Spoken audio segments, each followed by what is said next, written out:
क्या असम के मुख्यमंत्री हिमंता बिस्वा शर्मा अब खुलेआम नरसंहार का आह्वान कर रहे हैं? एक ऐसा वीडियो जिसमें मुख्यमंत्री खुद राइफल तानकर दाढ़ी और टोपी वाले लोगों को गोली मार रहे हैं। क्या यह सिर्फ एक एआई वीडियो है या नफरत का वो चरम स्तर जिस पर देश की सर्वोच्च अदालत पर भी सवाल उठाए जा रहे हैं? क्या न्यायपालिका के लिए अब हेट स्पीच सिर्फ एक कानूनी शब्द बनकर रह गया है? आज चर्चा उस खतरनाक वीडियो की जिसने भारतीय लोकतंत्र और संविधान की धज्जियां उड़ा दी हैं। असम बीजेपी ने एक वीडियो जारी किया। सीएम हिमंता शर्मा टोपी और दाढ़ी वाले लोगों को गोली मार रहे हैं। उसमें बवाल बढ़ा तो डिलीट कर दिया, लेकिन सवाल हवा में तैर रहे हैं। कांग्रेस से लेकर टीएमसी तक पूछ रही है कि पीएम से उम्मीद नहीं, लेकिन क्या सुप्रीम कोर्ट भी सो रहा है? महुआ मोइत्रा ने जजों से पूछा कि कार्रवाई के लिए इस व्यक्ति को और क्या करना होगा, तब कार्रवाई की जाएगी। क्या चुनाव आयोग और अदालतें सिर्फ मूक दर्शक बनकर ऐसे फांसीवाद का तमाशा देखेंगी? आज सबसे बड़ा सवाल यही है, क्या नफरत फैलाना सत्ता का ऑफिशियल अधिकार बन गया है? और क्या हमारी अदालतें वाकई इस जहर को रोकने में बेबस हैं? आज इन्हीं कड़वे सवालों से पर्दा उठाएंगे वरिष्ठ पत्रकार मुकेश जी। नमस्कार, मैं हूं अंकुर, आप देख रहे हैं सत्य हिंदी का शो बेबाक मुकेश, जहां सच दबाया नहीं जाता, सामने लाया जाता है। मुकेश सर, हिमंता बिस्वा शर्मा लगातार कुछ ना कुछ करते रहे हैं, कभी मियां कभी कुछ महीनों से। अब उन्होंने जो हमारे पीछे एक वीडियो दिख रहा है, सीधे टोपी और दाढ़ी वालों को गोली मार रहे हैं। लोग कह रहे हैं कि पीएम मोदी से उम्मीद नहीं है, सबका साथ सबका विकास से इतनी उम्मीद नहीं है, लेकिन सुप्रीम कोर्ट भी सो रहा है क्या? बिल्कुल, अभी तक तो यही लग रहा है कि सुप्रीम कोर्ट भी सो रहा है और असम का हाई कोर्ट भी सो रहा है, पूरी न्याय व्यवस्था सो रही है, पुलिस सो रही है। जबकि आपको बता दूं मैं कि सुप्रीम कोर्ट ने पहले एक निर्देश भी जारी किया था कि जब भी कोई हेट स्पीच हो तो पुलिस को खुद ब खुद संज्ञान लेना चाहिए और एफआईआर दर्ज करनी चाहिए। अगर 2022 में पुलिस नहीं करती है तो फिर कोर्ट को ऐसा करना चाहिए, लेकिन पुलिस तो नहीं कर रही है क्योंकि वो हिमंता बिस्वा शर्मा की पुलिस है, वो कैसे उनके खिलाफ जाएगी? तो सवाल उठता है कि क्या कोर्ट भी हिमंता बिस्वा शर्मा के साथ है?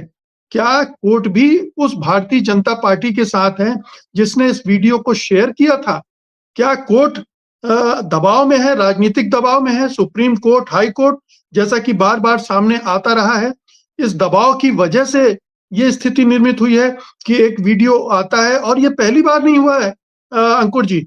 आपको याद होगा कि सितंबर में ही एक और ऐसा ही बहुत ही हिंसक सांप्रदायिक, घनघोर सांप्रदायिक वीडियो आया था और जिसको भी हटाना पड़ गया था।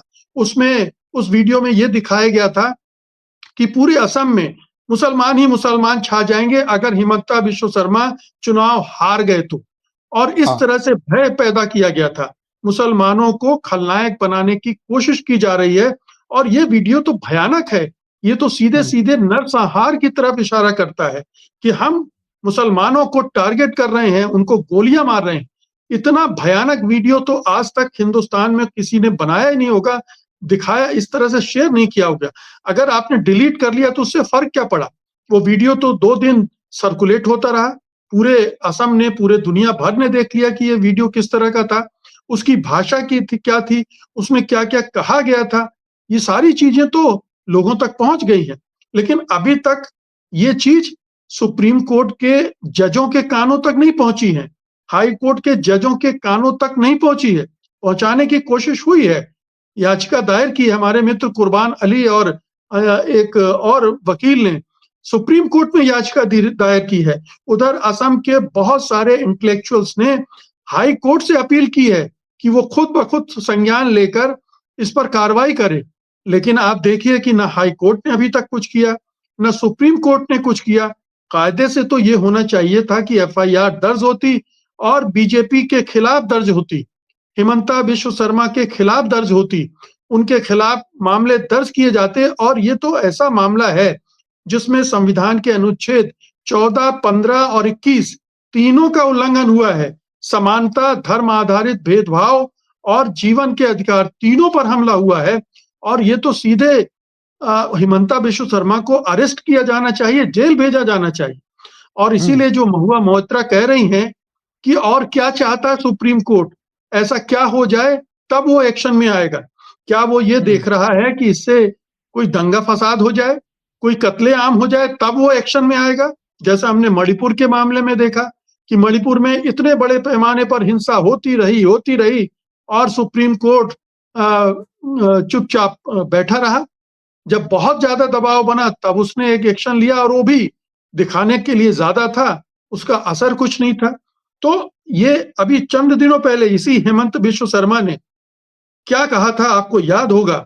उन्होंने कहा था कि मुसलमानों को परेशान करो, उनके अगर कोई रिक्शा वाला 5 रुपए मांगता उसे 4 रुपए दो, उनको कष्ट दो, इतना कष्ट दो कि वो छोड़ के भाग जाएं। ये एक मुख्यमंत्री बोल रहा है, संविधान जिसने संविधान की शपथ ली है, जो संवैधानिक पद पर बैठा है, जो संवैधानिक मर्यादाओं से बंधा हुआ होना चाहिए, लेकिन ऐसा मुख्यमंत्री इस देश में है और उसको संरक्षण मिला हुआ है प्रधानमंत्री मोदी, उनके गृह मंत्री अमित शाह का, जिसकी वजह से वो ये सब किए जा रहा है। और ये दोनों खामोश हैं, पूरी केंद्र सरकार खामोश है। अगर ये काम किसी विपक्ष के नेता ने किया होता, आप सोचिए किसी दूसरे पार्टी के नेता ने ये किया होता तो आज इस देश में क्या हो रहा होता। अगर किसी मुसलमान ने ये काम कर दिया होता तब क्या होता। तो भयानक स्थिति है। ये देश में कानून का राज है कि नहीं, इस पे बहुत बड़ा सवालिया निशान लग गया। इस देश में कोई न्याय व्यवस्था है या नहीं, इस पर बहुत बड़ा सवाल खड़ा हो गया है। मुकेश सर, यूजीसी के जो नियम आए थे, सुप्रीम कोर्ट ने पहले दिन सुनवाई करी, पहले दिन एकदम बता दिया कि रोकिए इसको। और इधर हिमंता बिश्व शर्मा, जैसा कि आपने कहा कि वहां पर भी याचिका है, हाई कोर्ट में भी याचिका है, इन लोगों ने पहुंचाई, लेकिन कोई इस खामोशी के पीछे केवल दबाव है और इस सुप्रीम कोर्ट का भी हाल वैसा हो जाएगा जैसा चुनाव आयोग का हो गया। ये प्रिजुडिस तो साफ दिख रहे हैं ना कि जब अपर कास्ट आंदोलन करता है तो जल्दी से सुनवाई हो जाती है, और जो निचली जातियां हैं, दलित कमजोर हैं, उनके केसेस की सुनवाई नहीं होती है। इसी तरह से जहां मुसलमान फंसे होते हैं, आप याद कीजिए जो खालिद उमर खालिद जिस तरह से 5 साल से जेल में है, शर्जील इमाम जेल में है, उनके साथ ये कोर्ट क्या व्यवहार कर रहा है। सुप्रीम कोर्ट क्यों नहीं उनको जमानत दे रहा है। इतने सारे जजों ने लिख कर दिया है, उनकी जमानत नहीं हो रही है। तो ये पूरा सुप्रीम कोर्ट का बायस नजर आता है। ये आलोचना सुप्रीम कोर्ट की जानी चाहिए कि सुप्रीम कोर्ट किस तरह से किन मामलों को जल्दी सुनवाई करता है, किन मामलों को किन बेंच में भेजकर सरकार के पक्ष में फैसले करवाता है। मतलब जो बेंच भी तय होती है कि ये फैसला अगर इस बेंच को जाएगा केस तो ये फैसले आएंगे। तो पूरा सुप्रीम कोर्ट कंप्रोमाइज्ड है क्या? क्या वहां से कोई उम्मीद की जा सकती है? क्या हमारे देश के अल्पसंख्यक, दलित, पिछड़े, आदिवासी इस सुप्रीम कोर्ट से, इस न्याय व्यवस्था से कोई उम्मीद कर सकते हैं कि ये उम्मीद भी अब खत्म हो गई?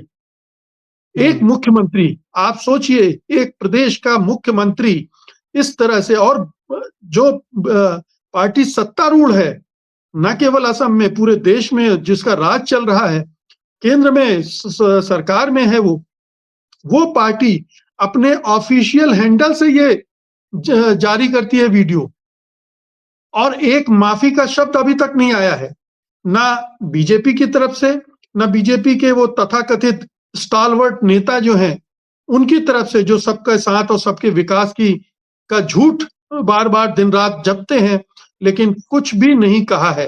कायदे से तो प्रधानमंत्री को खुद इस पर माफी मांगनी चाहिए, गृह मंत्री को माफी मांगनी चाहिए, और राष्ट्रपति को माफी मांगनी चाहिए, और इसको बर्खास्त करना चाहिए, इस मुख्यमंत्री को, इस हिंसक रक्त पिपासु मुख्यमंत्री को, इस पार्टी को दंडित किया जाना चाहिए। इतने बड़े पैमाने पर यह सब हो रहा है, बहुत ही दुर्भाग्यपूर्ण है। और अगर इन वजहों से लोगों का विश्वास न्यायपालिका से हट रहा है तो ये कोई हैरत की बात नहीं है। लोग ऐसी स्थिति न्यायपालिका बना रही है जिसमें लोग अपने हाथों में कानून को न लेने लग जाएं। ये अगर स्थिति में धकेल दिया गया तो सोचिए इस देश में क्या हाल होगा। मुकेश सर, आपको लगता है कि हिमंता बिश्व शर्मा कांग्रेस से बीजेपी में आए तो नया जब बीजेपी में कोई आता है तो ज्यादा हिंदुत्ववादी हो जाता है और जहरीले बयान देता है? 3 मुख्यमंत्रियों की आपस में रेस चल रही बीजेपी में, योगी आदित्यनाथ की, फडणवीस की, और अब हिमंता बिश्व शर्मा भी उसमें शामिल हैं। इनको जो उम्मीद है, एक और है पुष्कर सिंह धामी, उत्तराखंड में पूरा उन्होंने बना के रखा हुआ है, पूरा फासिस्ट स्टेट हो गया है वो। जी, वो भी आ गए। आपको उम्मीद है कि हिमंता जो चाहते हैं पार्टी से बाहर बीजेपी में आके, उसको वो चीज मिलेगी जो वो चाह रहा है, हिमंता बिस्वा शर्मा? देखिए, हिमंत बिश्व शर्मा का अभी जो इमीडिएट कंसर्न है वो है असम के चुनाव। एक बहुत बड़ा खतरा मंडरा रहा है कि अगर सत्ता से बाहर होती है बीजेपी, जिसके आसार भी बनते जा रहे हैं, खासतौर से जुबिन गर्ग की जिस तरह से मौत हुई, उससे असम में बहुत ज्यादा गुस्सा है असमिया समाज में, और उनको पूरा शक है कि उनकी हत्या में हिमंता बिश्व शर्मा का भी हाथ था। तो अगर हिमंता बिश्व शर्मा सत्ता से बाहर हुए तो उनकी दुर्गति क्या होगी? उनके खिलाफ बहुत सारे करप्शन के केसेस भी हैं। और आप देखिए कि यो गौरव गोगोई को किस तरह से टारगेट कर रहे हैं। ये जो वीडियो है, इसमें जो 2 मुसलमान फेसेस दिखाए जा रहे हैं, उसमें एक गौरव गोगोई का फेस लगाया गया है। तो ये भी बताता है कि ये डर है। हिमंता बिश्व शर्मा घबराया हुआ है। वो प्रधानमंत्री की होड़, पद की होड़ में कहीं नहीं है, बिल्कुल भी नहीं है। पुष्कर सिंह धामी भी नहीं है, ना देवेंद्र फडणवीस हो सकते हैं, लेकिन हिमंता बिश्व शर्मा कोसों दूर है उससे। लेकिन इस हिंसा और इतनी घृणा, नफरत फैलाकर वो असम को, असमिया समाज को कहां धकेल रहे हैं, ये सोचने की जरूरत है। ये मियां बांग्लादेशी मुसलमान, इनको कष्ट दो। और अभी उन्होंने अभी हाल में कहा था कि मैं 4-5 लाख मुस्लिम मतदाताओं को मतदाता सूचियों से हटवा दूंगा, वो भी कहा था। और चुनाव आयोग उसमें शामिल भी है, उस काम में उनके साथ। उसने कोई इसके खिलाफ बयान नहीं दिया कि कोई मुख्यमंत्री ऐसा कैसे कह सकता है। लेकिन चूंकि चुनाव आयोग, ज्ञानेश गुप्ता भी उसके इस मुख्यमंत्री के साथ है, इसलिए उसके हौसले बढ़े हुए हैं। पूरा सिस्टम हिमंता बिश्व शर्मा के साथ। खुद प्रधानमंत्री मोदी और अमित शाह भी असम में जाकर विभाजन और ध्रुवीकरण की बातें करते हैं। तो पूरी बीजेपी ने असम के चुनाव को किसी भी तरह से जीतने का प्रण ले रखा है, और उसके लिए वो किसी भी हद तक जाने को तैयार है। चाहे वोटों की धांधली करनी हो, चाहे दंगे फसाद करवाने हो, और चाहे इस तरह की हेट स्पीच और हेट क्राइम को बढ़ावा देना। बिल्कुल। तो अब चर्चा के बाद यही बात कह पाऊंगा कि जो संविधान की शपथ ले, उसके बाद वो फिर लोगों को मारने के लिए बंदूक ताने, तो सोच लीजिए कि आपकी हिंसा बिल्कुल दरवाजे के अंदर घुस चुकी है। अब सवाल उन पर भी है जो संस्थाएं हैं, जो संविधान की रक्षा करती हैं, वो भी जब मूक दर्शक बन के रह जाएं तो उन पर भी सवाल उठना लाजमी है। कुल मिलाकर अब देखते हैं हिमंता बिस्वा शर्मा पे कोई कार्रवाई होगी या नहीं होगी, या इधर से चिल्ल पौ होती रहेगी, कुछ नहीं होगा और असम में चुनाव होगा। और चुनाव के बाद जो मुकेश जी ने कहा कि कुछ भी करने की तैयार है चुनाव जीतने के लिए। देखते हैं कि अब आज गौरव गोगोई बात भी इसको आगे बढ़ाने वाले हैं, वहां पर वो क्या बोलते हैं हम आपके सामने लेकर आते रहेंगे। तब तक के लिए नमस्कार। Copyright disclaimer under Section 107 of the Copyright Act 1976. Allowance is made for fair use for purposes such as criticism, comment, news reporting, scholarship, and research. Fair use is a use permitted by copyright statute that might otherwise be infringing.